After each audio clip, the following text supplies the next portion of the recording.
Hello and welcome to the Kristen Weardon Show. I am your host, Kristen Weardon. Thank you all for joining us today. And I want to introduce a very special guest. Her name is Tatiana Britz. Thank you, Tatiana, for joining us today. Thank you. We were just talking how we know each other, but we kind of don't know each other. Like we know Agreed. each other. We've hung We know the out. same We people. know a lot of the same people. Yes, But you have a very interesting story. I do. As I was reading your bio and I was going through it, I said, oh, wow, there's a couple of interesting things I would like to learn more Do about. you know that you're my first podcast? I've never done this before. So Oh, well, I'm so welcome. excited to share my story finally. I'm usually very private, so I don't Very. really, but I think maybe this might help someone. So I'm glad we're doing this. I 100% agree, which is why I wanted to have you on because you came here from another country. I did. So, actually, one of my first questions is can you take us back to the moment you arrived in the US? And you mentioned in your bio you have big dreams. So, what was kind of going through your mind when you got here? Take us back there because I don't think a lot of people who talk to people who've come from other countries talk about when they first got here. Right. Well, So tell me, how was that experience? it was very interesting, and I feel like almost I have to go a little bit back. I'm not going to go all the way back, which No. probably will be another podcast for us. But I want to go back to what made me come here. I was in law school. I was doing well. I never even thought, as a dream, as a little kid, you always dream of going to United States and watching all the movies and the Oscars. And I've always loved America, right? Wanted to go there, just never seen an opportunity. And there was a program when I was in law school. The top students was you go to this program, work and travel, and you get to go for a summer to United States. I thought I hit the jackpot. It was the most exciting thing, but I couldn't afford it. So I had to ask my parents to give me the money to come here, and of course they didn't want to. So I had to pay them back, and um, the biggest thing for me was to leave. It was like there's something in the back of my mind that was like this could be a great opportunity, for my life, but also I had a fiance. I had my school was going. My parents were paying a lot for the school, so I felt like the responsibility I had to finish.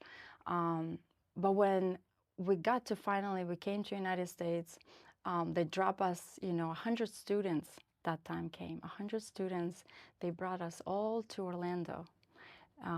They got, now that I think about it, this might have been something crazy where the company came in, dropped the students, and they just disappeared. So all these kids had to figure it out where they're gonna go, what they're gonna do.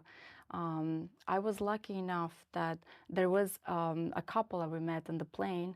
They are like, here's a phone number. This thing sounds kind of sketchy. Where are you going? I'm like, I don't know. They just told us to go there. Um, think about how naive I was. I was already 21 years old, but coming to this country without speaking English, without knowing, I really relied solely on this company. And it was very, very scary. They dropped us there. They all, disappeared. And um, I had to figure out, I was like, do I go back home or do I find a job to make enough money to give to my parents and then go back home? So that was in my mind. I have to make money as fast as possible. So I started to go to, an international drive, every little restaurant, knock on a door. I need a job, hopefully somebody will hire me. And so I did. I worked at KFC. I worked as a housekeeper. I did laundry at night. I tried to do everything that I could to make it happen. So that was a very interesting times to get here. Well, that's as a parent, the first thing that I know, right? as a parent, because I know It you're a was parent too. scary. Yes. And we live in a different time now. We have to preface it with that Right. because I don't know that I would send my child to overnight camps and things like that nowadays. Right. But back then it was a little bit different. But still, as a parent, I'm like, so you didn't have a plan when you got here? Well, the thing is, like, and this is why, I want to like say this to make sure that when these big companies, the they had this little place and it will done all like, marketing materials, everything looked so legit and I trusted so much. and I just went. And this is why, like, you have to do your homework. Where are you going? Where are you staying? What is gonna happen when you're there? And I was naive, and I'm lucky that everything worked out, right? Right. But it could have been worse. So Well, and I think at our ages back then, being 20, 18, oh, 22, yes, 17, whatever, you I don't know think of when I look back, yes, well, first there wasn't the internet, thank you. right, But secondly, how am I still alive? Some of those choices I made, right? But then other things I think were destined right, we made a decision, whether it worked out or not, it was part of our story or our right. destiny. And it sounds like yours was part of your destiny. I 100% agree. Wow, I did not know that. I'm Right. going to I'm going to learn all kinds of things about Tatiana today. I love this. Like I said, I've never shared the story. It's a crazy story, because it just happened in such a fluke, and I never even want to share it because it's like you said, I would never, send my children away. But it was different But you times. were also an adult. Yes. You were 21. Oh, yes. So you were an adult making an adult decision. Totally. And sometimes as adults, we make these decisions and then we say, oh, what was I thinking? Or, you know what, that's just part of my journey. Right. So, you weren't 16 making the decision. Right. So just a little uninformed, just a Right. little bit on the uninformed. Totally. But it worked out. So is that when you moved here, or did you come and move here later? Because my next question is, how old were you when you made the move, and what you were doing in your other country? You just answered you were in law school. Right. So how old were you when you said, okay, this is my new home? So I was 21. Okay. I didn't speak any English. The company said you don't need to learn English. You're fine. And I came here and I realized how I really, I was placed in a whole, different environment, and I couldn't speak and I couldn't drive a car, and I didn't have a phone, and it was kind of, you're by yourself in a whole different country. I had my ex at the time with me, and he turned out not to be the best choice. You really see the color, on people when you put in this tough, situations. It was really, really hard. But what I realized, I pray a lot. And I pray, and I know what I want, and I've always known, and this is the part of that dream, my dream was so big, way bigger than anything that was around me or anything that I've seen. And that was my drive. I'll figure it out. I'll work. I'll find a job. I'll go out there. And even I didn't know, and you see that if you just put yourself out there, people, they like that. They want to help you. They want to see somebody that, they want to help the underdog, right? Like, and if you're humble and you just, try to do the right Well, that's thing. kind of, I almost think the American way a little bit I is think so. we want to lift up people. That's it. Culturally, that is our history. I agree. We want to lift up people, we want to help people, and we want to see people succeed. Yes. At least where I grew up. No, the country I grew up in. No, this is today culturally there's some different things going on, but I still want to think the substance is there. I think there's always more good people, than bad. So that's how you ended up in Southwest Florida, That's basically. It. Oh, wow. Yes, then I moved to somebody told me that if you go to the Keys, you're gonna find gold on the beach. And again, so naive. I'm like, gold on the beach? That sounds amazing. And the palm trees, and it's gonna be so beautiful, and the water. I rented a car, and my ex at the time had to drive me all the way to the Keys, and we get there, and it's nothing. The Keys back then was Nothing. less than it is now, and it's very touristy. Yes. And it's very small. Very small. Coming from Orlando. Yes. And coming from Moldova, Moldova, it's a small country, but it's a very lively, and we had a lot growing up. We had my dad has a winery and tons of land, and we had always people and big celebrations, and I had a life, and coming to the Keys by yourself, I had to sleep in the car my first night. No money, less than no money, right? Because I had to pay my parents back. It was really humbling. I feel like that was my lowest point that I've ever been. Wow. just to start fresh. So how do we go from that to the beauty industry? Because now, and we'll get into the story for sure, you decided to pursue a career in the beauty industry from being in law school. Right. So tell me how that translation happened.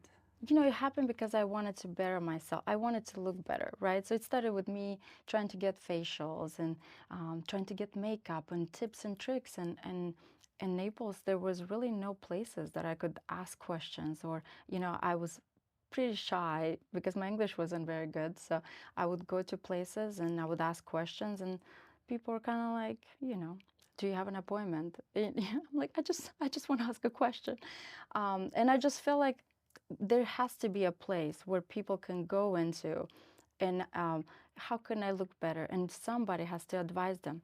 We can do this, and we can try a little bit this, and because people don't know, right? So as an expert, you have to show them. So that's when I knew I have to go to the beauty school. I have to go into this because there's a need, you know. I like that you say that people want to ask questions, but they can't. There was a theme earlier in an interview where part of the reason they got into their industry was because of the lack of education for their customer. Right. And they just felt like there was a void. And so they wanted to fill that educational void, which really, to me, goes to the heart of customer service. Right. Again, how I was raised and what I think customer service should be Right. is answering questions. Yes. Yes. So you're basically filling that gap. Mm-hmm. Now, when I met you, you were in a single room Mm-hmm. in a salon suite type situation. Mm-hmm. And now you've grown your business into this bustling beauty hub. So it's kind of a two-pronged question. What inspired you to take that leap from being, listen, this is manageable, to saying, oh, you know what? I want a storefront. I want to have a couple employees. I want to bring on some more stress in my life. Where did that transition say, over there, I want to go? You know, my growth happened very gradual, and I actually believe in gradual growth. You don't want to run before you walk, right? So I was very busy. I was working in a salon. I couldn't take any more clients, so I would take them at home. And I had a brand new baby, and we just bought a house. It was very stressful. So I knew that I have to do something, right? So I knew if I step into on my own, I have to do more training. So I travel in Europe. I went to Moldova. I went to Russia. Learned from best of the best. And I said, I need to find a space. And I actually rented a space at Dr. Hazen. You know, he's a plastic surgeon here in town. And he gave me a room. And in 1 year, I was so busy. I was already doing training in his conference room. I was selling products online. And I'm like, I can probably hire another girl. And he's like, you know what? Just rent another room. So I had 4 girls already there. And we were, you know, just switching days. And I did all that on my own. So that was a very interesting experience, you know, because I liked it because it was small. I had the mentorship from Dr. Hazen to kind of guide me through how business works, and I admired the quality and expertise that they always had there. So I'm like, I want to do what they do, right? So that's kind of how it's been. My story has been through admiring successful people. I read biographies all the time. You know, I watch movies. I'm inspired by people that do amazing things. I'm like, one day I'll do that too. So you're like, I want to be that. Right. So you just made the step. So then after those 2 rooms, you know, after 2 years, we outgrew that too. So at that point, we already had 500 clients. I'm like, we need a storefront. We need to do something. We need the space. So I was still working, and at night, you know, we had the crew working, and we would measure the rooms and do the layout, and everything was just sketch. I didn't have a designer or anybody to help. We just kind of. And this is all as a mom. That's all as a mom. As a mom. You know, I'm very, very blessed to have an amazing husband. That's all I can say. If you Not make a the decision, guy from earlier. Nothing Nothing I'm familiar. familiar. We're talking The about Joe now. Yeah, Yeah. so I met him in the Keys. So when I had right after that, one of my jobs, I met him, and he was just so charming, and you know, he And stole here my we are. heart. Yes. Here we are. Mm-hmm. So when you decided to create the storefront, and really this was a big expansion. It was. You're a mom, you have people working for you, you have Right. employees already, but when you're talking overhead, you're talking, I'm a mom, I'm going to take on overhead. First, how did that conversation go with your husband? And then secondly, what were some of the challenges you faced in taking on this new experience? Um, I think we were talking about, everything happens for a reason, and living in a big, like a farmhouse with things going on. I always worked. I was in charge of cleaning. I was in charge of so much. I was, helping my siblings, and so I've never been afraid of hard work. This has just been so easy. You just prioritize and you just do the next thing that you need to do. But listening to my clients' stories, I realize how important it is to spend time with your children while they're young, And I made that my priority to involve them 100% into the business, talk to them about every experience that I go home and I'm like, this is what happened, this is what it is. But when they were young, it was very difficult, and I know you like Tony Robbins too, but I actually like one day I got in a car and you have those moments when you are overwhelmed. I gained a lot of weight with my pregnancies and working full time. Like I said, I had clients at home. Because I can't say no. If you do the fills, you got to show up for the fill.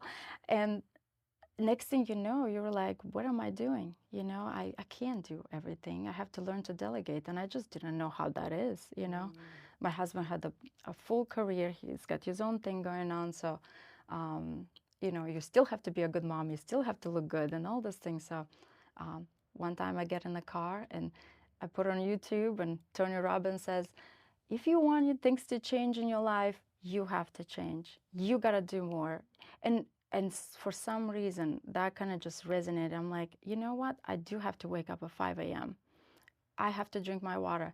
I have to prep your lunch. I have to do all these things. And somehow I started to do it. And then next thing you know, my husband is like helping out. And the kids started, my kids do their own laundry. And they're always with me. And we talk about what we're gonna do all together, and I think that's very important to keep it healthy. Otherwise, I feel like you could be too much into the business and then lose the sight of that. Oh, I agree. I agree. And what you just said was rather than give up on yourself, Right, you can't. and I'm sure there's things you also Right, learned to say no to. You course. said, I need to shift some things. I Right. need to take some self-care, which as a mom, we all forget self-care. But it's the most important. If you take care of yourself, you can take care of the crew. 100%. But then I heard something that a lot of parents, maybe a lot of parents, I don't know, that could be wrong. They don't think about incorporating their kids not only into the business, but how about the household chores? Oh, 100%. Even though earlier I was talking about how I was fortunate that I was able to have help when Mm-hmm. my kids were very young. But I remember, well, no, you bring your laundry. Right. This is where the laundry is. Mm-hmm. You did not earn. I grew up. My grandmother was Swiss. I'm going to give you a little backstory. Yes. My grandmother was Swiss, and they were very, very well off before the war. And her father had made sewing machine parts, right? So Yeah, they were that's good. Yeah, not yes. comfortable. And one time she had put her, and this story always stuck with me. She put her shoes outside because her father always did, because someone came along and polished them, because that's living in Europe back in that day. And when she did it, oh, she definitely got in trouble. And her father said, you did not earn that. You did not earn to put you polish your own shoes. Also, when you learn how to do it, Right. you also know if you do ever delegate that position, you know how it's supposed to be done. And that kind of stuck with me. So when I was fortunate enough to have someone help around the house, I still would make my kids bring their laundry and sort it. I love it. And then later on, it was like, well, you can put it in, and this is how much we measure. Right. And we're going to set a timer, and then you're going to come back. Let me know, because you don't shrink everything. But they learned the basics. They're so smart and they're so capable, you know? Thank you. They are capable. They are. And that is one of the things I think as parents that sometimes, and moms, we do. We want to fix everything and want to do everything, but then at the expense of who? Their education. Well, at the expense of, like, I feel like what happens from that, you know, like we think, oh, we're gonna do it all and we're gonna solve all their problems, and they grow up and they just don't know. They go in the real world, and it happened to me, right? You go in the real world, and I'm glad that my parents gave me that, like, you gotta take care of this, you gotta do this, and because now I was well off without even knowing I was. You know, I knew the things that right now I feel like the newer generations, it's very hard. It's the same, some basic things we still have to, as business owner, I shouldn't, you know, tell someone how to dress. And I feel like that should be something that is, you know, expected, like when you go for an interview or anything like that. So these things, the skills, I think to teach our young children, I think it's very, very important, you know, the I agree with personal you. presence and how you speak in front of people, and how, like, you know, if there's an elderly person, you stand up, you let them have the chair and open somebody's door and pick up the stuff, and just always pay attention to your surroundings, you know? You are touching on so many topics right there that I think it become, I don't want to say a hot button, but a topic of conversation lately, because as people become entrepreneurs, say in their 30s and 40s, and they start hiring people, they're a little bit shocked and hard at what they're getting. Right. But there's also, I believe, a generation that it's a little bit latchkey generation, or you know, both parents were gone and they just missed some things. And then there was the do too much. I think it's a combination myself. And I also see in that, because there's opportunity every time there's a gap, as you're talking, I also see an opportunity that it sounds like later on you may have another opportunity for a business there. I don't know. Because you're in the industry and teaching people how to get that job, or how to, I just see so many people that struggle. And then I see people who know and are doing it right, but I almost feel like the business owner is a little burnt out. That when you do get the really good person, they almost latch onto them and kind of suck the life out of them because they can't find anybody else. Right. They can't find the person that can do the job. I think this really, like, for me, for the business, it really started after COVID, you know, because until then I never had you know, an issue with employment or anything like that. But after, there's something about being home, you know, and people coming to work. You know, after that, I've never had anybody that works 5 days straight. How's that? Wow. Right. And here we are working 7. You as know, moms, as business owners, I can, yes. But it's just a different culture, and I had to learn how to, because I'm the opposite of that, right? So I had to learn how to. This is where about 3 years ago I started really dedicating all my time into figuring it out myself first. You know, what do I want for my future? Because, you know, when you're a mom and, you know, we opened the business, I started to cater for all the girls, all the people, what they want. I'll be there, I'll do this, we're gonna do an event, we're gonna do this. And you just say yes, yes, yes, yes to everything, and you do so much, and then you're like, what is bringing me joy? What is bringing joy to my family? What am I really working for? Is this really gonna be beneficial for me, or this is gonna be just like nothing, you know? So I really started to be like, who is in my circle? Who are my friends? So just really paying attention, really, really making the circle smaller, you know? Same thing with the business. I had 16 girls. I had, you know, and you pour in time and you stay extra for the training, and then, you know, You see the person doesn't really care, or maybe this is not their career, and that's okay too. But now I'm setting boundaries, you I know. had someone earlier, and I've heard this before, hire slow, fire fast. Right. Yes, I got really good at that. Yes. Because you really see potential, but they're not feeling it. Oh, absolutely. And you know what? What I noticed, it takes 1 week, just that fast. 1 week. If somebody, the attitude is not great, you know, you can see that it's, you know, that, and it's just not coming to work, not showing up when they're supposed to, canceling last minute, things like that. You know, you do couple, and for me, this is a no, because Well, you in know your what? business, You're upsetting the customer. yeah. I always put myself in the shoes of a customer, and they have expectation. We're busy people, right? Like we want to get things done, and you make that appointment, you're looking forward to it, and somebody cancels last minute. The It's last minute like, cancellation in your business has got to be brutal. it's just, yes. Yeah. So that's why I'm like really quick at if somebody that, and you know, that's I used to take it very personal, you know, before. I I understand. used to be very like, how could you do this? Like this is the customer and they want, and I realized they might not be in that space in that time. This is important to me, but that's not important to them, and that's okay. There's no hard feelings, you know. They might not have reached that part of their growth or Right. maturity That's in it. business yet. That's it. And I do find that sometimes people need to go through the loss of a job, the experience Right. of, oh, well, sorry, this isn't going to work out. And then they look at you.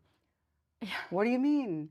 Well, you were late 3 times this week and you canceled on 2 clients. So you've only been here 6 days.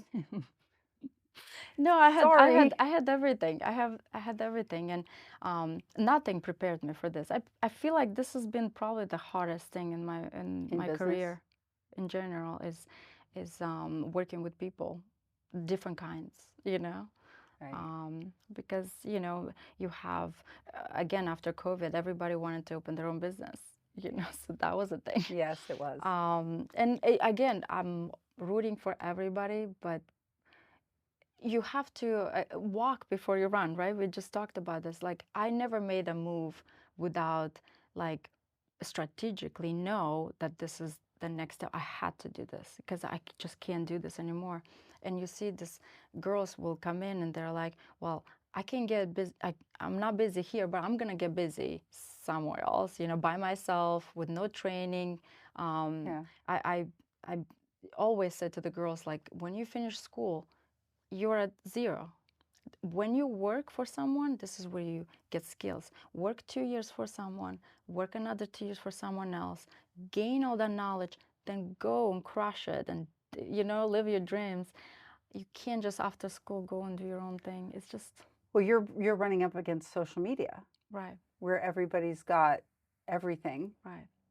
instantly Yes, when it's might not be their business they're in. It might be their friend's uncle's cousin's business they're shooting that video in. yes. And it's hard for people to discern the reality. Mm-hmm. But again, that's part of their journey. They're going to have to go out, figure it out, find it out, Yes. and But then it's hard, right? Like we all say that, but in the beginning and when it happens and you love the person and you're like, you shouldn't do this. You're not ready yet, yeah. but I see if you, and you say all these things and when they still do it, you wish them the best. But you just know Well, because you're a from the teacher. experience. This is part of the teacher part of you, I Right, think, right. because you do a lot of trainings. Yes. So your teacher part comes out and you care about the people that you're trying to get them to that 5-year mark Right. where they might be able to do their own salon Absolutely. suite and have their own clients and make their own hours and still service their clients and have that balance. Well, it's like They if just we haven't. listen to the client, because like to me, you know, we opened a different location and we had rooms because I thought maybe that's what people like, you know, the private rooms Yeah. and I ask every client for their feedback and 90% of them said we like the salon feel. We like that when we walk in to say hello and welcome, and they wanted that. They wanted to have something to look at, like some jewelry, and pick on some product. They don't want to go and sit in a suite and just sit down and just, with They don't want the nobody. sterile No. So environment. when I listen to them, like, we're into something. So focus in. But that's probably what's made you successful, is not only your drive and determination, but you listen to your clients That is very important. and your customers, and you take that feedback, calculate it, and then say, this is the change we need to make. Right. Or this is what we're doing great, let's do more of it. Yes. Yeah. So switching gears. Okay. We talked about how you came here. You're from Moldova, Mm-hmm. which, by the way, is a beautiful country. I have not been, but it's on my plan. Mm-hmm. So the current state of immigration, I'm sure, comes up for you. And I know it's without being on the political side of it and things like that. I always want to find out, it's a sensitive topic, but I want to find out the human part of it, your experience versus what you see happening today. Just your feelings about it and what you would like to see happen in the future, hopefully in a perfect world. Well, like I was saying, I absolutely love this country. I really, really do. I think the people are wonderful, and everybody's there to help you. And so I was patriot from the beginning. I was like, it was rude. And when they said the immigration, I was so nervous, and I learned all the 100 questions that they had to. You have to learn all these things, and you go to the interview. And I was so nervous. I'm to my husband. I'm like, I hope they're not gonna send me back. And I had to do like 15 shots and show all the reports. It kind of blows my mind that right now people just walk in without knowing, anything about them. So I definitely did not have that experience. I had to go and wait for a whole year to get my green card, and before I was able to go back home. So it was definitely nervous, like a hard experience, but I thought that was the right thing to do. And I do believe, I've seen a lot of Moldovians and Romanians and all they stay in the little groups, and they're like, we're just not gonna do this and we're not gonna do that, and I'm like, but you live in this country, you gotta, like, by paying taxes, you're giving back in a way, right? Like you're contributing to make things better, make the roads better, make everything better. So you have to do the right thing. I think the country, the foundation of this country has been so great, that genius almost, and how they made all the constitution, all the things that had to set, I admire that very much. So I don't know what's going on now, but I appreciate, as someone who was born here, but my grandmother was not from here. She was from Switzerland. My other side of my family's from Italy. When they came here, a similar process, a little bit different back then because it was post-war, so there was a little bit more acceptance, but they still had a process. I'm sure. They had a process before they got on the boat, because my grandmother came by boat. She had to go through the process of getting on the boat, being able to immigrate here. Then when she got here, it was a whole nother process. Right. And then there was a process after that, and then there was another process after that. And then we have a whole other side of the family that came from Italy pretty similarly. Right. There wasn't a lot of people making the journey by boat back then. Post-war there was, but before the war, the ones that came, but there was still a process. I'm sure. But part of that process is what you're talking about. It's the appreciation, like the process was worth the end result. It was worth, because it got me to learn so much about the history.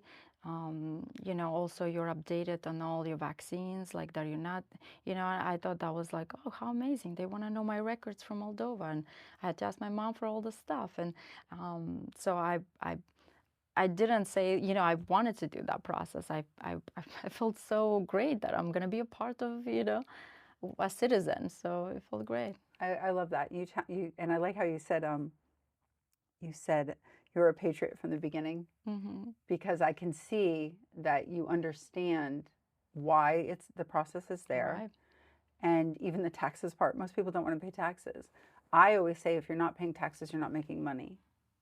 Well, I think the biggest thing that what I compare it to my country, and growing up, my parents had so much. I remember having the best house and everything great. and all of a sudden they lost everything. You know, I come from school and they're both very sad, and they tell me like, oh, the banks are closed. We had all these bonds. They're like, they're no, like they don't have any money, and like we have to go. And both of them had to go to Russia and work, and we had to stay with our both grandmas. That was very traumatic. I was about 11 years old, and I had to be in charge of my sister, who was 5 at the time. And my brother was older, but you know, he was a boy and he was gone a lot. And you know, I felt like this is what a country run by people that, you know, don't really, you know, corrupt. Like they were just um, taking, and just the people had absolutely nothing. And it happened fast. All I'm saying is like it happened fast, and you don't really pay attention. So when this is why I feel like my dream was to come to this country, because I feel like there was so much more stability and the freedom of speech, and you know, you're able to do anything you want. It doesn't matter what levels, because we had all that going on. Like if you dress a certain way, that means you have money. If you don't, you know, all that. Kind of like a caste system. Right. So Right. I just thought like that it can't be about that. It can't be about that. It's about, you know, what do you want to do, you know? So again, this is why I absolutely love it here. What a great testament to what you've been through and seeing firsthand, Oh yeah. losing your family, having to go through all the things that happened back in your country back then, and then saying, okay, there's still hope and coming here. Mm-hmm. And also, I don't like this country's become, in my opinion, again, everyone, this is just my opinion, don't attack me for it, social media. I just think we've become a little divided. Everybody, again, the social media. Right. You've got to have the Lamborghini, or you've got to have the thing, and then you're important. I don't care what someone does for a living. If they're a good person, Agreed. productive, Agreed. they give back to society. That's it. I come from a family of masons and entrepreneurs, and my grandfather was a builder. My mom was in real estate. My aunt's a chef. I mean, these are not. Everybody contribute. You're right. And I think we all should. They're not glorious million, billion-dollar Yes. jobs. Yes. But I will tell you, my grandmother being a chef, first raising 5 children, and then I'm going to be a chef now. Never knew how to cook a day in her life until she got married, came to this country. She was Swiss, moved into an Italian neighborhood with a German accent after the Wow. war. Imagine, just welcomed. That red carpet, That's no. No, it's never a red carpet. There's no red carpet there. And she taught herself how to cook and became a chef to the point that she actually Amazing. cooked for like Rockefellers and things like that. Wow. Yeah, did weddings, and I rolled out many, many an tea amazing sandwiches story. growing up. But coming to this country knowing there's that opportunity, as well as they all contributed, like you said, but when my grandmother passed away, the amount of people without, you know, we didn't live in the millionaire house in the billionaire Right. neighborhood, the amount of people that came to her funeral, Oh, I love that. there was, I think they used 4 books. Yeah. That's hundreds of people that came. That's amazing. My See? grandfather was much, much later, so a lot of people weren't there anymore, but it was still ginormous. That's incredible. There was still in the church. That says so much about her, you know? And both of them, and their testament to what they gave back to the community, Right. and being, having the funeral in the church that my grandfather helped build. Right.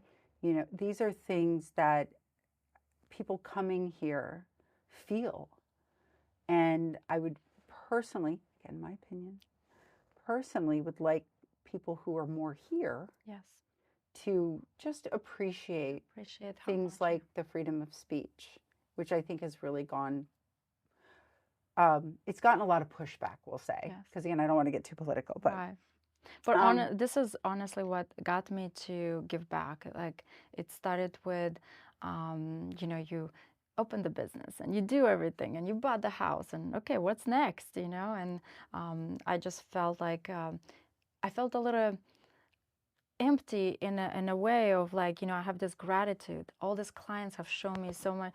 My clients have been my mentors, and my clients have been my friends, and I felt like I need to do something, and I just didn't. I mean, didn't have the money to help, but I wanted something. So one of my friends said, why don't you go to Immokalee? There's a lot of people they're serving, and they take your kids. And my kids wanted all this super big, holiday presents and all these things. And I take Mason with me, and I can't even tell you on the ride back. He was quiet. He was quiet, and then he says, I don't even want anything for Christmas. Right after he experienced what happens in Immokalee, the hundreds of children lined up to get, water, diapers, and both of us, we were like, this is crazy. This is like 30 miles away from this rich neighborhood that we live in. And you go there and it's poverty, like, where's the Moldova, And it's like, how is that possible? And he said, well, what are you going to do about it? And made me think. A lot of nights I was just like, we gotta do something. So I connected with Erica. I'm like, Erica, we gotta do something. And then Christine, and the three of us put together an event at the studio, and that was the first fundraiser event that we did. I remember. Yes. I remember. And it's funny because the next question I have is, can you share your work with Project Outreach? Because they are the beneficiary of your gala, which now, by the way, is a social event. It's the best. It is, and it's only going to get bigger and bigger. It's only been a couple of years, and it's on the map social event. So kudos, because you are up against about 220 charities call themselves home in our town. I had no idea. I honestly, so we did this big event the first year. We raised $6,000. I thought that was so much. They've been around for over 15 years, and they've never raised money. And that was the first time we had like hundreds of presents and the $6,000. And Julie, she's the founder, and she was just blown away. And at the time, I said, okay, I did it. It's done. And Julie's like, come with me and see where the money goes, and let's go give these kids all the presents. I can't explain to you, how it felt. It's so humbling, It just makes you appreciate every single thing you have. You give a little doll to a kid, and they just look at you like it's the best thing for them. So I'm like, we need to do this bigger, and we need to do this better next year. So every year we just try to push it a little bit more. And you're right, there's a lot of charities in town, and I try to be a part of a little bit of everything, just to go and participate and see how I can help and see where the money goes. And for me, Project Outreach, why is my favorite, why I decided to be a board member now and really support them, is because it's direct to the person in need. And I've never seen other, charities, they have a whole, they're bigger, but this is it's a volunteer based. So anybody can come and just experience that. And it's just really, really awesome. We are going to do it at the Jet One again. So we're really well, excited. We are going to, for everybody out there, what we're going to do is we're going to have Tatiana's links in the social media and everywhere that this video will be posted for the podcast. We'll have, if you want to engage with Tatiana about Project Reach or about, it's called tell me the name of the business. TB Lashes, Brows, and Beauty. TB Lashes, Brows, and Beauty, where you can have a full customer experience. I will have all of that in the links. So thank you, Tatiana, for joining us today. I really appreciate you having you on. Absolutely. It has been fabulous talking to you. And thank you, everyone, for joining us today on the Kristen Weardon Show. We will continue to bring you guests, and I hope you enjoy them. And I look forward to seeing you on our next episode of the Kristen Weardon Show. My name is Kristen Weardon, and I will see you soon.